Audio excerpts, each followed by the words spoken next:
No hay un ave que se pueda comparar en majestuosidad con el águila real. De hecho, es el águila más grande de la península ibérica. Y hoy vamos a descubrir todos los secretos de esta águila y lo vamos a hacer con Álvaro. Existe una especie de alta aristocracia dentro de las águilas, ¿no? Sí, efectivamente. Sí. Y el punto más alto, tradicionalmente lo ocupan el águila imperial y el águila real. Tú que conoces muy bien a ambas, ¿cuál crees tú que debería ocupar el lugar único, el punto más alto? Bueno, yo creo que debería ser el águila real, no solo porque es mayor en tamaño, sino también por su gran capacidad de haber explotado todos los nichos ecológicos, prácticamente habita en los 5 continentes, ¿no? Y su alimentación es muy dispar, no solamente está vinculada, por ejemplo, a conejos, a lagomorfos, sino también consume grandes herbívoros, ¿no? Y es poderosísima, de hecho hemos visto imágenes en la televisión donde se evidencia el carácter superpredador, ¿no? de ella, ¿no? Sí, vamos a recordar un poco porque las famosas imágenes de Félix Rodríguez de la Fuente, en la que aparecía un águila cargando con una cabra montesa, era el águila real, ¿no? Efectivamente, esa imagen nos abrió a España a un mundo fascinante que era una naturaleza ibérica que era hasta ahora desconocida, incluso perseguida, ¿no? Estas águilas fueron perseguidas durante muchísimo tiempo. Están protegidas solamente desde el año 80, ¿no? Pero indiscutiblemente Félix nos abrió una puerta soberbia y espectacular, ¿no? Y bueno, de esta águila donde vemos cómo coge un cabritillo de cabra montés, ¿no? Y evidencia el gran poder que tiene, ¿no? Es un animal que puede llegar incluso a pesar casi 5 kilos de peso, ¿no?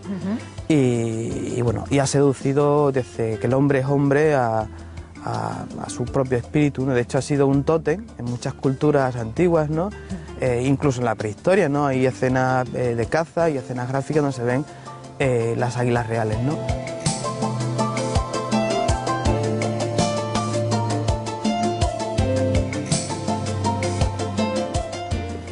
No las mires, ¿vale?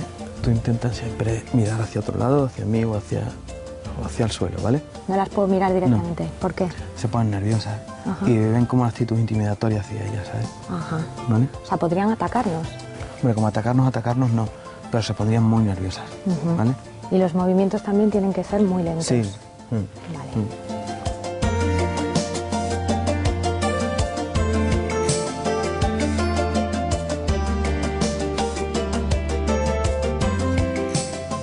Tenemos al macho de la pareja de águila real y llama poderosamente la atención el tamaño de las garras, Álvaro. O sea, son casi como mi mano. O sea, sí. Increíble. Sí, son realmente sus armas más que el pico. De hecho, las hembras pueden llegar a medir hasta 7 centímetros lo que es la uña. Fijaros, esta es la uña del dedo opositor. Hay hembras que pueden llegar a medir 7 centímetros, ¿no? Eso unido a su gran poder visual, pueden detectar una presa, por ejemplo un conejo a más de 1 kilómetro de distancia perfectamente. Lo hacen ser indiscutiblemente, bueno, la reina de la sierra, de la cárcava, de la montaña. Además, realmente su técnica de caza es patrullando los serrijones y los valles que hay entre las montañas, y no hay presa que le pase desapercibido. Además, dentro de lo grande que es, los machos pueden llegar a pesar 4 kilos, las hembras un poco más. Tienen una envergadura alar de aproximadamente 2 metros desde la punta de una a la otra, y a pesar de ser aves muy grandes, tienen una gracilidad y una facilidad para volar, para hacer acrobacias, para hacer vuelos de remonte. Es un paradigma de la evolución, realmente, este águila.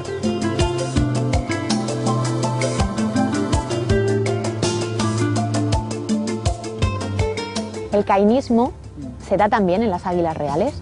Sí, se da y está muy asociado a años de poco alimento, ¿vale? Y el cainismo es prácticamente que los pollitos, normalmente suele tener 2 pollos, el más fuerte, el que ha nacido primero, mata o agrede al más débil. Y muchas veces se lo acaba comiendo, incluso la propia madre lo acaba matando y se lo acaba dando de alimento a su otro hijo. Y es un espectáculo muy cruel de la naturaleza, pero denota, bueno, años de muy poca comida. Respecto a la adaptación al medio, tengo entendido de que las águilas reales son unas auténticas expertas. O sea, así como el águila imperial está en una situación muy, muy crítica, precisamente porque no acaba de adaptarse, en el caso de estos ejemplares no es así, ¿no? Claro, el águila imperial es una especie muy selectiva, muy exclusiva. Necesita hábitats de un alto valor de conservación y después necesita un tipo de alimento muy determinado, que es el conejo. Sin embargo, el águila real no. El águila real es muy ecléctica, es muy versátil, puede alimentarse de cualquier cosa. Si no hay conejos, Puede cazar zorros, puede cazar mustélidos, puede cazar lagartos, puede cazar aves y puede vivir en cualquier sitio, bueno, en cualquier sitio, entre comillas, ¿no? Pero es mucho más adaptativa que el águila imperial. Y por ejemplo, de carroña también se alimentan. Uy, la carroña le encanta. Vamos, no es que le encante, pero si hay carroña va a visitarla y es un poco el tropel del festín, porque en cuanto ella aparece, evidentemente todo el mundo le abre paso. Buitres negros, buitres leonados, alimoches. O sea, realmente es la reina. Es la reina indiscutible, sí.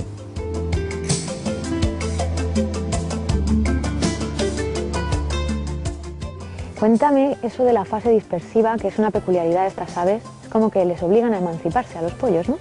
Sí, tienen 3 meses básicos para aprender a cazar, los padres les enseñan a cazar y a los 3 meses le dicen que se tienen que ir.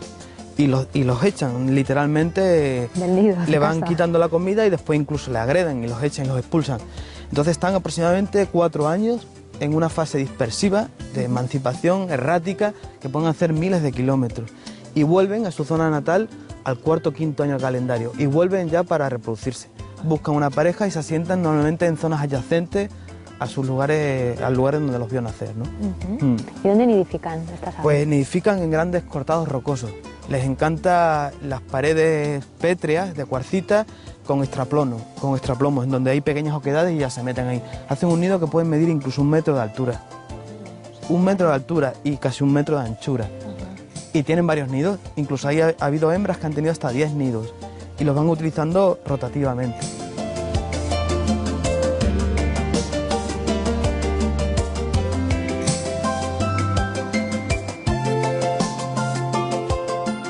Esta es una pluma de la cola del águila real y esto en determinadas tribus denotaba poder, o sea, el jefe era el que llevaba este tocado con estas plumas, ¿no?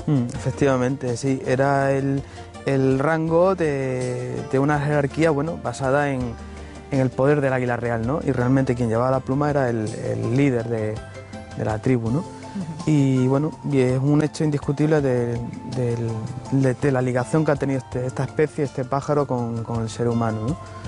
Pero desafortunadamente no todos son buenas cosas hacia ella, porque es una especie con muchos factores de amenaza, ¿no? Sí. De hecho, en la época de dispersión de los jóvenes es la época crítica. De hecho, no hay relevo generacional porque muchos jóvenes mueren electrocutados, etcétera, ¿no?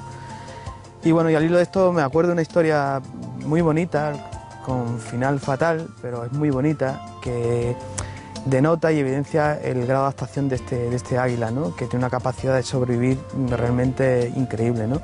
Fue un águila que entró en un centro de recuperación y había caído en un cepo y hubo que amputarle una de las garras, ¿no?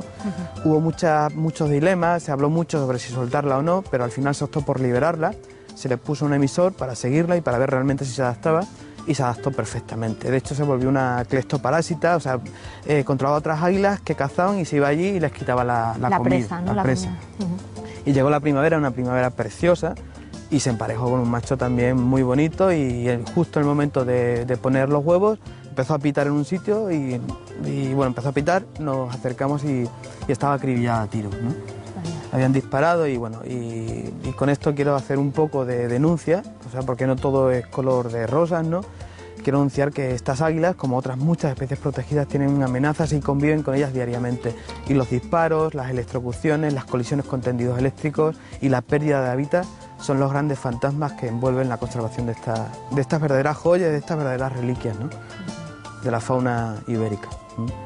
Y indiscutiblemente Extremadura es el último paraíso, es la última oportunidad para la supervivencia de estas especies, ¿no?